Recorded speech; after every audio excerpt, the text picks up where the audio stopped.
There were many points in my career where I felt like I just can't, but I think I just kept going because I knew that I didn't want any regrets, and I knew that if I gave up, I would have regretted. I'm not a person who gives up easily. If you feel like you would have an ounce of regret if you don't move forward, if you didn't try, then go ahead and try it. Go ahead and do it. Lives are so short that we shouldn't live in regret.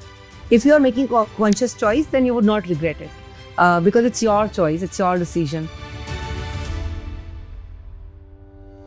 You're listening to Fearless Career Moves. I'm your host, Richa Bansal, founder of Pink Careers, award-winning executive career coach, and former Amazon leader, here to help ambitious women ditch imposter syndrome, lead boldly, make more money, and build careers they love on their own terms. Women can have it all, and I'm here to show you how. Let's get into it. Hi, Anjali. Welcome to the Fearless Career Moves podcast. I'm super excited for our conversation. This has been long due. Hi, Richa. Yeah, excited to be here as well. Amazing. I have known you for good 20 years now? I think 20 years. This is the first time I met you as my senior back in IIT Delhi. So it's been a very, very long time. I would love for you to share a little bit about you, who you are, and your career journey in the last 20 years.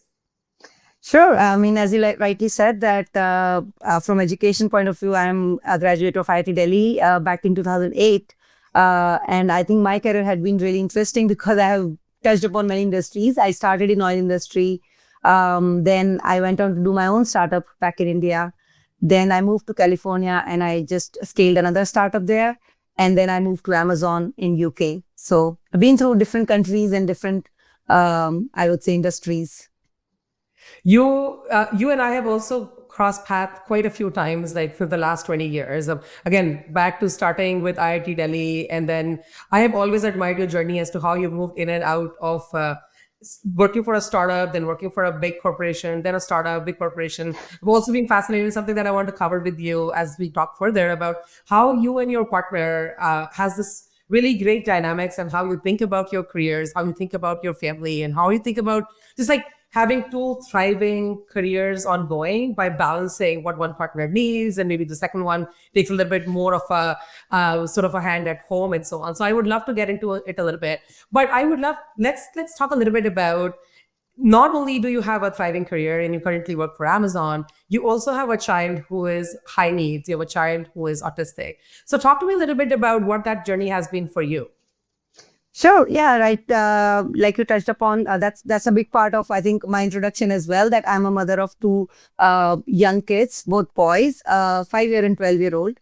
And my 12-year-old has been diagnosed about 3 years ago. He's autistic. And we have had fair share of our challenges in this journey, but at the same time, I think we have learned a lot. Our relationship has also grown through this experience. So happy to talk about that in next half an hour or so. When was the first time? You said 3 years ago you found out that he's autistic. So how did you even know that you need to get him tested? Were there any signs? How did you know? Yeah, I think that's a good question. So 3 years ago, we got the official diagnosis. But to be honest, when I look back now, in the hindsight, we realized that we should have seen it earlier. So he was, by birth, when he was born, he was a premature baby. He came, I think, 2 months early, and he weighed only 2 pounds. So he stayed in NICU for like 40 days. And that was, I think, a life-changing, experience for me, because seeing your kid 40 days struggling with life was something that really changed me as a person. But we saw early signs, I guess, when he started daycare. When he was 2-year-old, he went to daycare for the first time. And I think the first complaint we got of all the things that we will get in next coming years, we didn't know what's coming. But the first complaint we got that he never sits still. And we thought, okay, he's a boy, what do you expect? Obviously, we were new parents. We didn't know what to expect. Even though we both read so many parenting books, nothing made sense. And so he was not sitting still. And the teachers were complaining that would impact his learning. As you know, in India, they want a 2-year-old to start reciting all the ABCDs. But to my surprise, whenever he got back home, he could just word to word tell me exactly what was taught in daycare.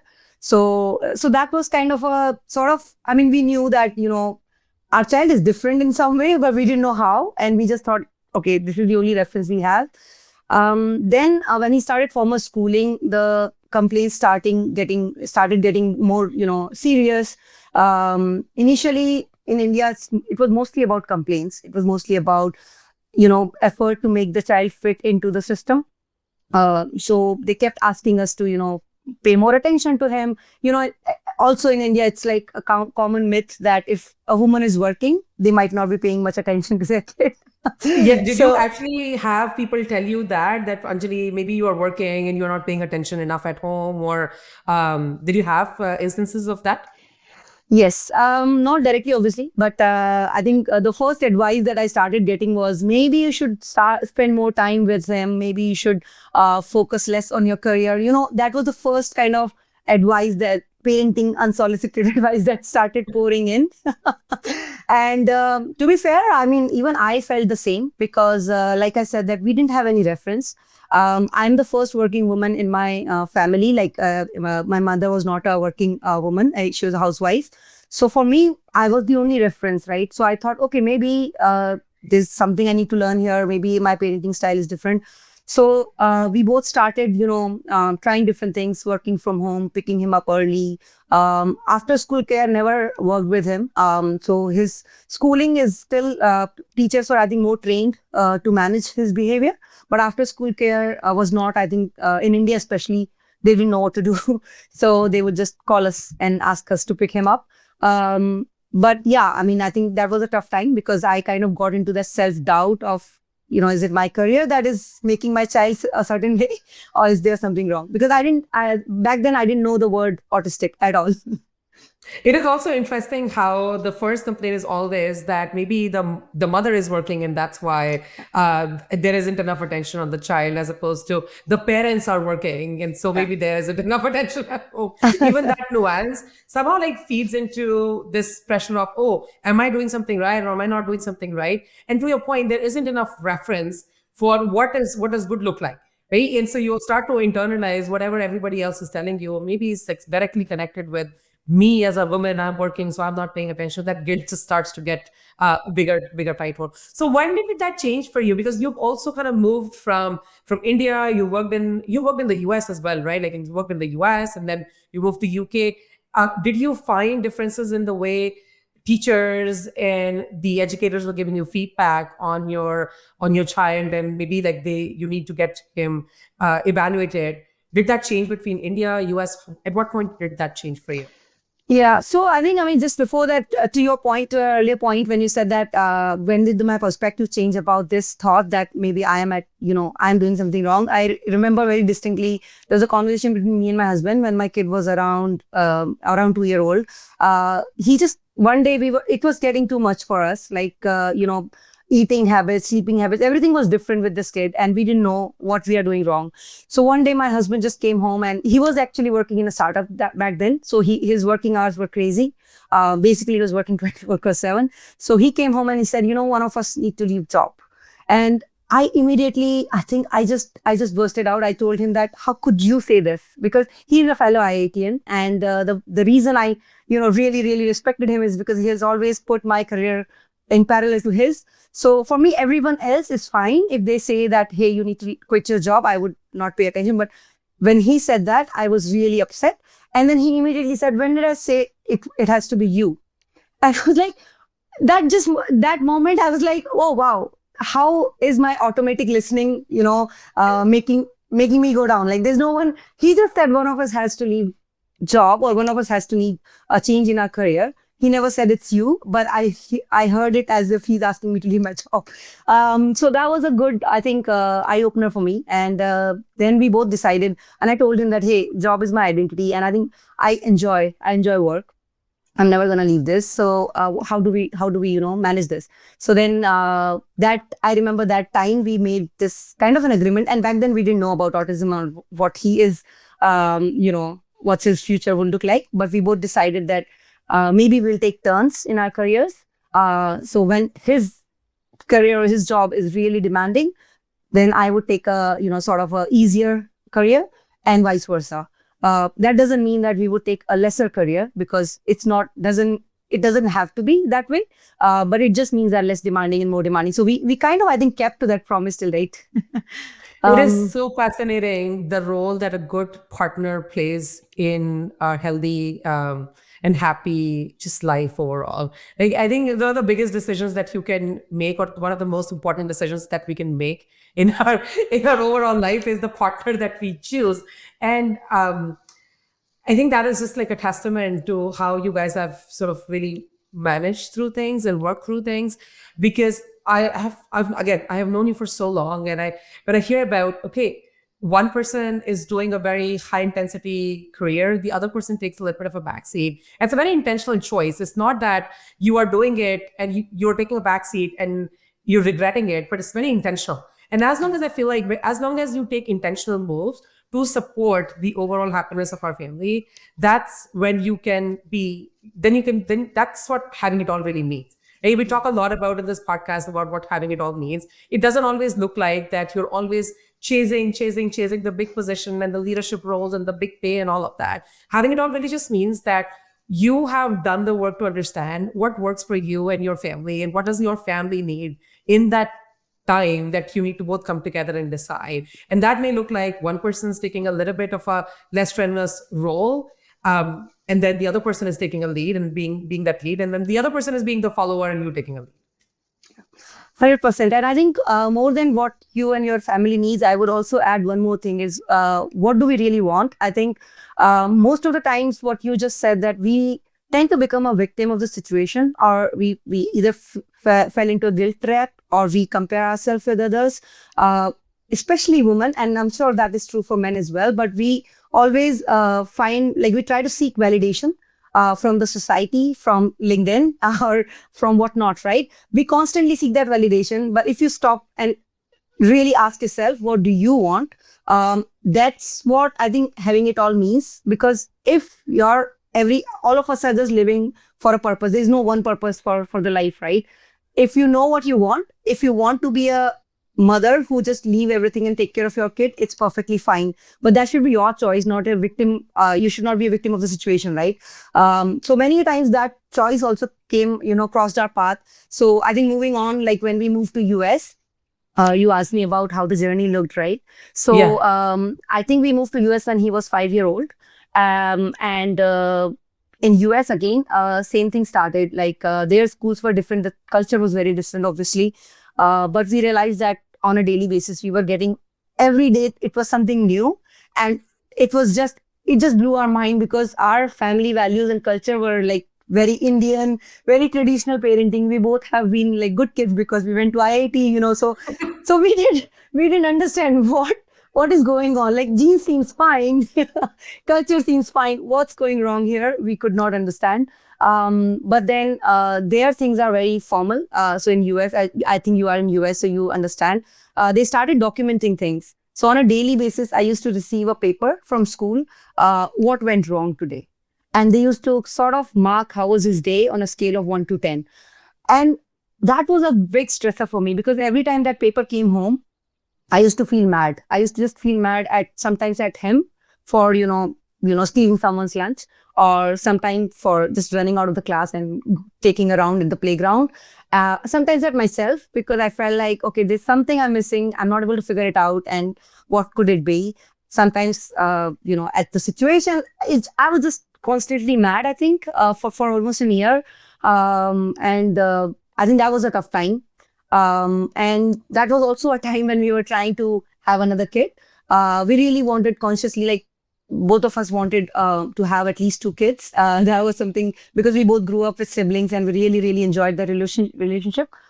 So many people actually suggested me otherwise as well. Mm-hmm. So that was also something I really resented, people telling me my parenting choices, my way of parenting.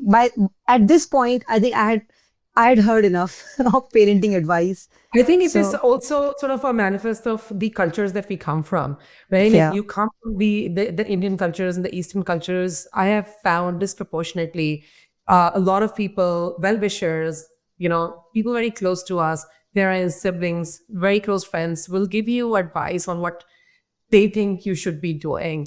And we just, by virtue of, again, coming from the backgrounds that we come from, we're primed to kind of consider and make these sort of community decisions, Yeah.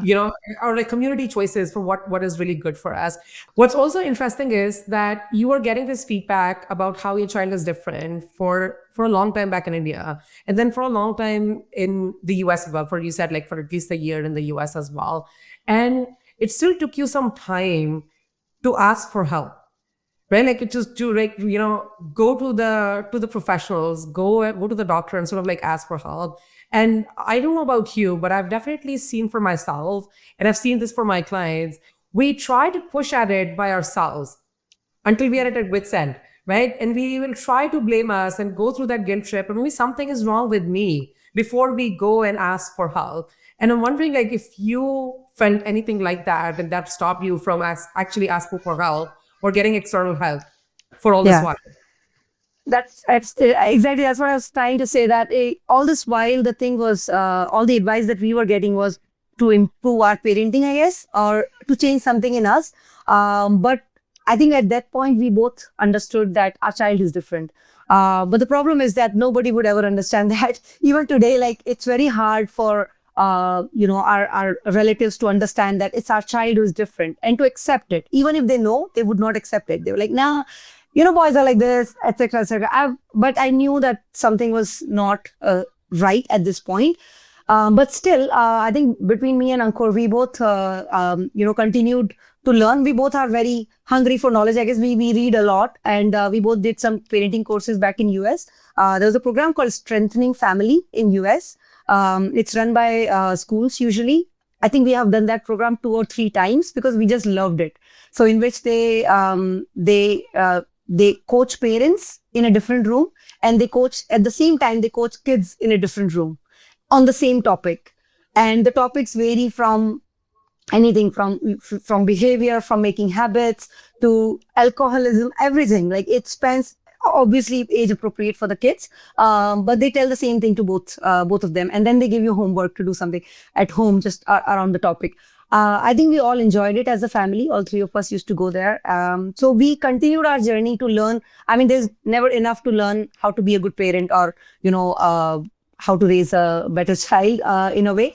But at the same time, I think at this point, we knew that something, we need to seek some professional help. But yeah, at the same time, I was expecting back then, and COVID was there. So we could not get the help that we started seeking. We just had started reaching out to different professionals to get the diagnosis. Unfortunately, well, because of COVID, all the mental health services were put in the backseat, right? So only emergency cases were being handled. And during COVID, then we made this choice to move to UK. So then when we came here, we put ourselves on the wait list, which was supposed to be 2-year long wait list. But there were some events that happened in school which expedited this diagnosis, and then we found out. All this while, as you were working through like everything that was happening, and how, like, you're learning around how to support an autistic kid, and then all of these things were happening, you moved from India to US to UK. Were there any moments where you felt like, why are we doing this? How do we manage this? I mean, moving countries is not easy, right? And all this while, you've also moved jobs, right? I mean, your partner moved in and out of startups he now works for a really large firm. You now work for Amazon. Like, what allowed you to, I'm just curious, like, were there any support systems outside of, the autism and all of that also helped you maintain that support, the resilience to continue to focus on your career? How did that go for you? Yeah, I think, so to be honest, we never sought external help as such in terms of like childcare, because most of, like I said, that we have been into different countries, and in India you get some babysitters, for example, who come to your house and then support you. We saw that when we were in India, but we quickly realized that was not something we really wanted, or we really were happy with. Yeah. When we moved to US, we tried after school care, which never worked for us, because all the incidences that used to happen were in after school. And now we realize that for an autistic person, it's very hard to stay long in an environment which is very demanding. Schools are demanding, but up till 3 o'clock, like he's done with all the demands that are being put. Even sitting still is a demand, and we are realizing it now as a parent and after, reading a lot about autism and everything. So back then, none of the after school care, even in US, they were sort of willing to, have him there. So I always negotiated. I mean, again, we would always start with sitting. Both of us would sit and discuss. Okay, what do we want? I think I will keep repeating myself when I say this, because it's very hard to really find out what you want when you have so much noise going around, right? Because your head would say, okay, just leave the job, forget it. My kid is different. I need to focus on him. That would be what your driving, thing. But then I told my husband that I would never be happy if I quit my job because of him. I would quit my job because of my own wish, then maybe I would be okay with it. But if I do that, I would always blame him. And then, or maybe I will blame you, or maybe I will blame the system. I don't want to do that, because that would never give me the happiness or satisfaction. So I would negotiate. So we would then discuss, okay, what do we want to do? Can one of us take a back seat at this point? And I quickly realized that when we were in US, we were on a dependent visa on his company. So obviously he could not have taken a back seat. So what I did was I switched my role in the startup. So I was head of operations. Operations means firefighting, like all the time you have to be present. And I told them that, hey, I cannot be physically present because after 3 o'clock, I have to be at home. And my office was in Emeryville, which was 2-hour drive from Folsom, where I used to live. I was doing that crazy stuff. But when I realized that it was needed back home, I told them that I'll take another position. Lucky for me, they offered me director of finance in the same startup. So I moved career. I did not say like I didn't compromise on my career, but I took a role which worked for me and my employer and my family. So those are the kind of, I would say, negotiations that I did when I truly knew what I wanted. I was very clear that, I like this company. I don't want to quit my job, but what is going on right now is not working out. So I negotiated with, different parties, basically. Anjali, do you have any advice on women who are struggling with that noise, right? Because for you, like you had a kid and their schedule and their needs that you needed to manage. For somebody else, they might have other caregiving needs, or for somebody else, they might have other personal health issues or whatever. They're like, different people have different accommodation needs. And as we've been talking about, there's a lot of noise that comes from LinkedIn. There's a lot of noise that comes from our well-wishers, from family and whatnot. And so do you have any advice for people or for women who are struggling with cutting out that noise and really deciding, oh, this is what I want? How can somebody arrive to deciding that this is what I want and like then sticking with it? Yeah, no, I think one thing I would definitely say is that coaching helps. I know you are a coach, so I would add that I have mentors. I know I have given you calls many times when I was in a very bad shape. Hey, Richa, tell me what to do. And I think somebody just asking you the right questions help a lot, because nobody can tell you in your situation what to do, to be honest. And that's something which I have learned, because nobody is living your life, right? Nobody is living inside you. Nobody knows what you really, really want. So unless you figure it out, and it's not easy, it's easier said than done. And you are a coach, so you know many people who have no idea what they want, right? So it helps if you talk to people. It helps if you meditate, for example, or if you go internal, because externally it's all noise, right? Externally, unfortunately, we are in a world which every moment, people who are listening to this podcast will get influenced by this podcast. But at the end of the day, if it is not something that they want, it would be another noise, right? That, hey, Anjali did it, I could also do it. No, it's your life, your choices. So yeah, that's one thing I would say, that internalize really what is your motivation. And whatever choice you make, I think enough of victimization. And I would say, especially for women, it's high time that we stop victimizing ourselves. This is not a world which is unfair to us. It's, if you really want something, you can get it. So that's something which I have always believed in. I completely agree with you. I think, and again, we are going to use the term victim like in a context that, like, some folks are truly the victim, but more than now, like in the context of the conversation that we are having, we externalize our results. We externalize our agency. If we continue to say, oh, like this is happening to me, right? Like, this situation is happening to me, or the market is bad and that's why I don't have a job, or I have a special needs child at home and that's why I can't do my career, or that's why I can't be happy, or whatever. And then we start to like vic- set into this victim mentality. We very quickly can give away our agency to somebody. I've had clients who have tried to pass the agency to me as a coach. And my job as a coach is to always remind them that at the end of the day, if I give you advice, then I am also projecting on you my own experiences. And so Mhm. my job as a good coach is not to give you advice, but my job as a mentor, I can give you advice. But as a Yeah. good coach, my job is to ask you good questions so Yeah. that you can start to understand and start to really see that at the end of the day, you have agency. We are Yeah. fortunate we live in first world countries, and at the end of the day, we have agency to make things happen for us if we truly want it to happen. Yeah. And then keep coming back to like what your purpose is. I think it's super important to really sit down and give some thought to what is your purpose. Yeah. Like, why are you doing what you're doing?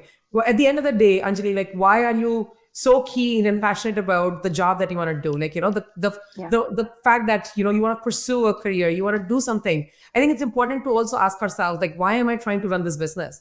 And it's not just always for the money, right? It's almost never for the Yeah. money. But beyond that, what is the goal that you're trying to serve?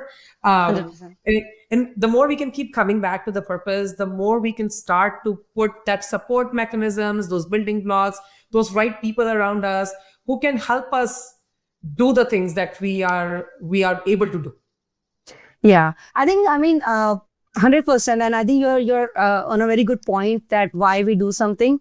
And I think I had been in search of this answer for a very long time. I had been reading quite a few books trying to understand what drives us, right? And at least one thing that I have realized is it all ultimately comes down to your identity. The way you identify yourself, that kind of drives you, right? So I think one thing which you rightly said, when I said victimizing, that's what I meant, that it should not be someone else, an external agency whom you need validation from, right?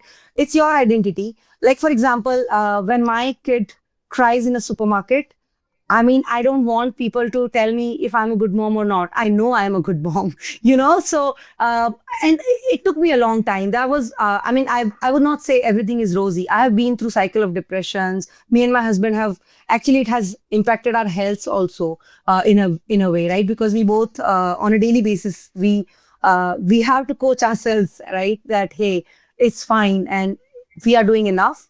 Um, it's the situation. I mean, doesn't mean that again we are feeling a victim of it, but it's just the acceptance that it's fine. We don't need validation. We don't need anybody to tell us that we are a good parent or not. I don't want anybody to tell me if I'm a good employee or not. Just because my end of year result says something, it it doesn't make me who I am, right?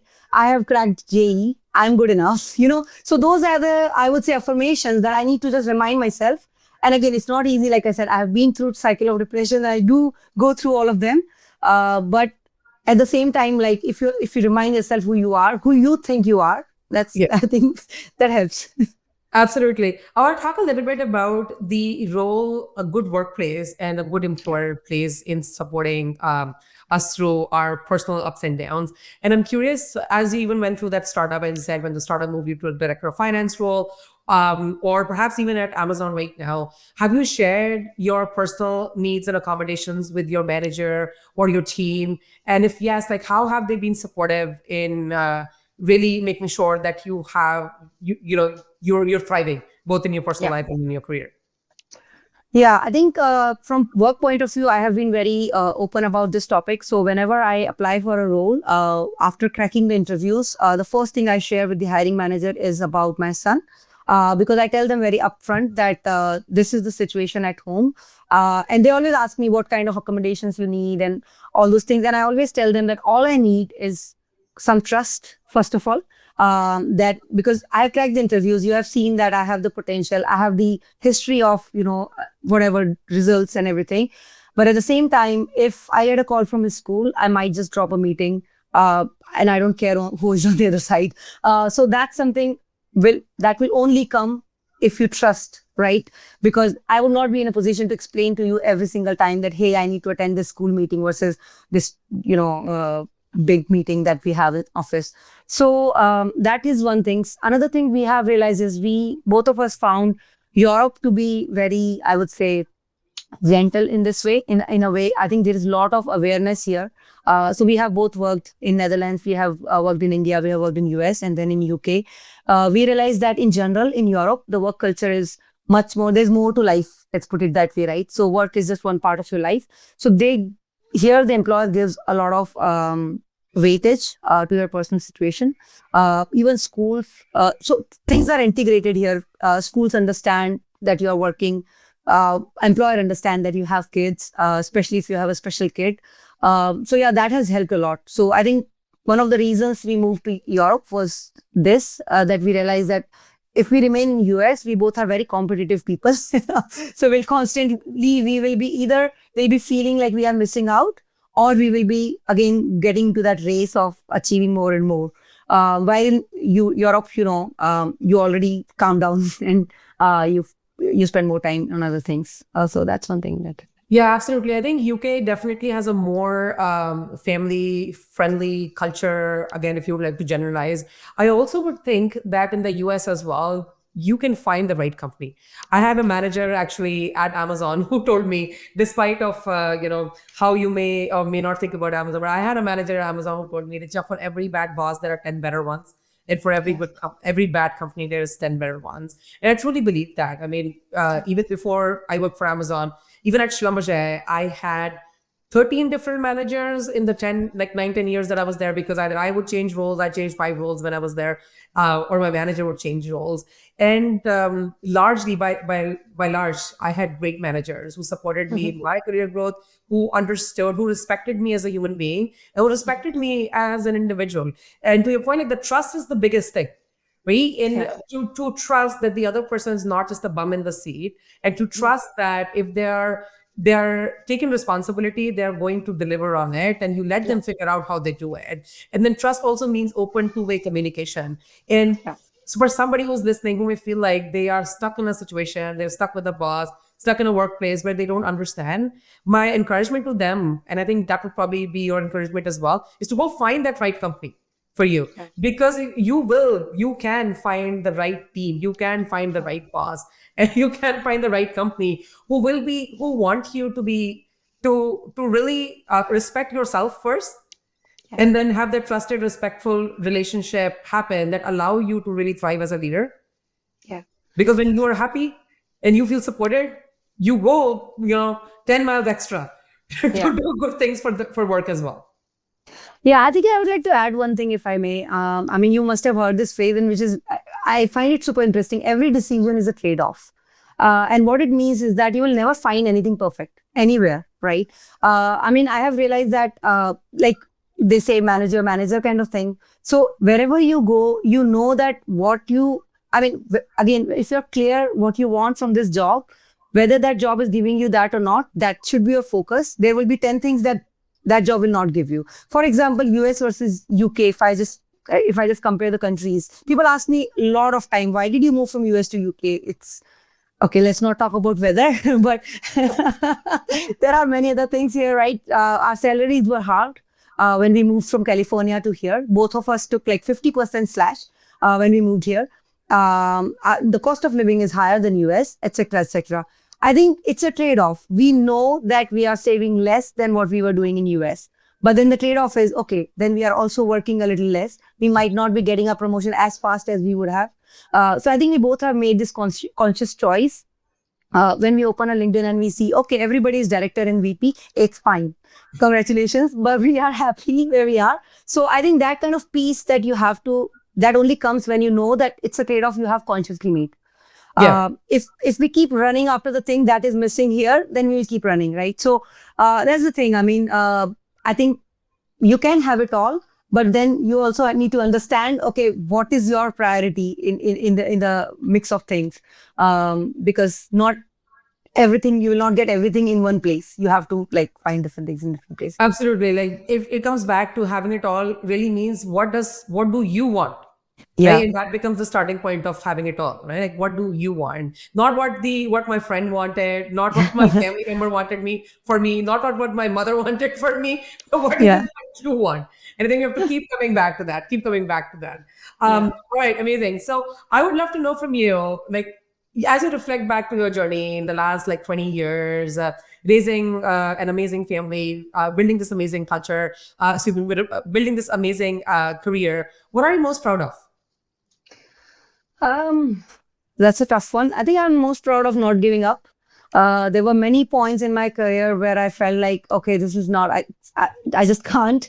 But I think I just kept going because I knew that I didn't want any regrets, and I knew that if I gave up, I would have regretted. I'm not a person who gives up easily, but if I gave up just because society is asking me to do something, or my kids is different than other kids, I would have just put the blame on them and just regretted, lived a very peaceful, regretful life, which I didn't want to do. So I think, yeah, I'm proud of that. I think that's a good one, right? Like, that's a good one. If you feel like you would have an ounce of regret if you don't move forward, if you didn't try, then go ahead Yeah. and try it. Yeah. Go ahead and do it.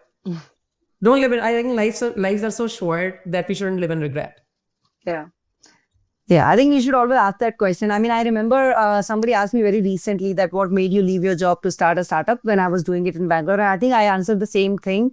I just asked myself, am I going to regret it if I didn't try? And the answer was yes. And I thought, okay, it's not worth it. Then I should try it, whatever it means, right? Wherever it takes me. Yeah. So yeah, that's something. Again, it comes back to what you initially said about conscious choice. If you are making a conscious choice, then you would not regret it. Because it's your choice, it's your decision. So I think, yeah, I would just, to the listeners, I would just say that you should feel powerful to make your own decisions. It's your life at the end of the day. Yeah, I hear that a lot from, on a daily basis where where I talk to women about, hey, should I pursue this particular role? Should I like try to get, especially like in the context of whenever I speak with women who are aspiring to move to big tech, right? And they might come from not having those big names, not having gone to the big schools. They're kind of like sitting and waiting and dreaming, but not really making a move. It's like, if you're going to regret, are you going to regret not trying? And if the answer is yes, just try. What's the worst that will happen? True. What's the worst that will happen? Okay, so just to kind of close off our conversation, you did talk about this community or this course that you're taking, right? You talked about this was called Thriving Families. What was it called? Strengthening family. Yeah. Yes, strengthening families. And so as part of this, you talked about strengthening families, and I know like you have a small community that you are building as well, and to be able to bring people together who would benefit from finding other families who are having similar experiences. Because I think there is so much power that comes from being in a community where everybody is going through shared lived experiences, and where everybody is also having big dreams for their lives and for their careers while they're working through shared lived experiences. I think there's a lot of power to that. So talk to me a little bit about what are you building? Yeah, sure. I mean, to be honest, I've always been very keen on reaching out to people. Whenever I am stuck, I try to reach out to a lot of people, to find people who are in similar position as me, just to get different perspectives. It just helps me, think through things. So I did join a couple of WhatsApp communities of different parents who have different special need kids. I created my own WhatsApp group in UK where with parents who have special kids. I actually started a Slack community in Amazon itself, where people who have different kids can join. And what I do is every month I try to have a sort of like a meeting where everyone can join. I try to keep it like more structured so that people can discuss one particular topic, be it about schooling or be it about ambitions. There are so many topics that you can talk about, which none of that is usually discussed in different parenting forums. For example, if I meet if I meet parents of my kids' age, most of them would be talking about, oh, teenage is coming, oh, he's too much interested in soccer and stuff like that. And I would be left alone because my kid just likes to play piano in his room. Like, he's not, I don't relate to those parents anymore. I don't enjoy birthday parties and things like those which maybe other parents do. So I try to find my tribe where I can relate to those people. So yeah, I'm trying to build a community of parents where we can openly discuss and we can normalize it. I think more and more that it's okay. I remember one of the things that I recently read was when you have a different kid, there are two very different things that you would hear. One is that they would say, "Oh, your child is unique," but at the same time, when you go to these communities, you would see that, "Oh, wow, there are millions of them."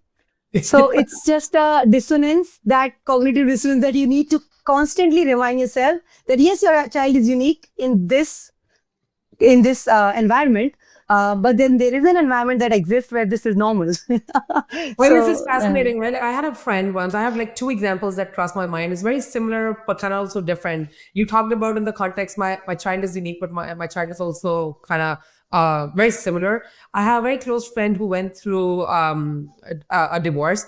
And again, in our community, it's not really like talked about. It's almost like a taboo. It doesn't happen. And so, for a long time, she felt like this. She was unique in having that experience. And then she moved cities to a city which has younger crowd or whatnot. And she started connecting with like a couple of these communities. And she suddenly realized there are so many young mothers who are also, for one reason or the other, they're divorced, they are separated, and like she realized, yes, she's unique, but at the same time, she's similar in her experience.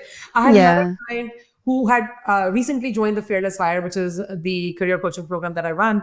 And when she joined, we were having a conversation. He talked to me about Richa. She said, Richa, I think I suddenly feel I found my tribe, because she said for like 15 years, whenever I would talk to my closest of family circle, they would always talk about, oh, like you should be content with what you're doing, whatever you have, you already like, a senior program manager should be content with this, focus on family, focus on kids. And so, and then she would always like think to herself that maybe I'm unique in thinking about, or something is wrong with me in thinking about my career more than, thinking about my family and my kids. yeah, When she joined the program, she's like, Richa, thank you so much. I can see suddenly there are 50 other women who also are thinking about their careers in the same way as they're thinking about their kids. And so yeah, thank you for helping me realize that I'm unique, but at the same time, I'm very similar in the aspirations that I have. And I yeah, think it's very important to find your tribe. That's what we are arriving at. It's so important to find your tribe, to find that right group that will help you thrive, because now we are not only like the average of 5 people around us, we are the average of everybody around us. So, yeah, with the advent of social media and the online world, so you have to yeah. find, and it has become that much easier to find your tribe too. Yeah, 100%. I think interestingly about social media, it also at one side it makes you feel isolated, because as soon as I go on Instagram, I would see all the teenage kids playing outside in the all those things, and suddenly I will feel isolated. But at the same time, like you rightly said, that once you get the tribe, it also helps you make that tribe, right? So you can use the social media the way you want to use it and make it work for you. Amazing, amazing. All right, just to kind of round up the conversation, if there was one piece of advice that you could share with a mom who might be feeling stuck because they might have a personal circumstance, they might have a kid that needs more of their time and their attention, and they feel like they're stuck because of that, what advice would you give them? I think one thing I would like to say is that if you want, let's say, 10 different things, you will get all of them, but not at the same time. So I think it's not that either this or that. Don't leave your ambitions because you have a special kid. Kids grow old, right? So things will change. Like a 2-year-old, like when there is a 2-year-old, or when imagine a newborn, parents feel like, oh my God, diaper is everything. For how long I'm gonna change diapers? But how long does it last? Really? Like 1 year. So things change, life change, circumstances change. If you're feeling stuck, remember that enjoy whatever you can enjoy in that moment, and then park other things for later. Do not leave those things, because if you feel like, okay, I'm quitting my job and I'm never going to return back to my career, that would always haunt you. But if you think that, okay, I'm keeping my career aside for just 1 year, in this 1 year, I'm going to find the right support that I need to bounce back and come back to my career. That would give you more power and I think more energy to then go through the situations. So I think, yeah, that would be one thing I would like to say. Amazing, amazing. I think we can kind of go on forever and ever, but I really appreciate the conversation that we had today and all of what you had to share about your personal journey. And I'm sure like some folks will take away some things directly and others will take a lot of meaningful things away from our conversation today. So I appreciate you having join us in on our podcast today. Thank you, Anjali. Thanks, Richa. I really appreciate the opportunity to share my journey. Hope it's useful for some of the people listening. Amazing. Bye. Bye. That's it for today's episode of Fearless Career Moves. If this resonated with you, be sure to leave us a review and subscribe so you never miss what's next, and share it with a woman who's ready to make her next fearless move. And if you are ready to take your career to the next level, make sure to check out The Fearless Hire, my signature career accelerator for ambitious women just like you. You can learn more at www.pinkcareers.com. Until next time, stay fearless.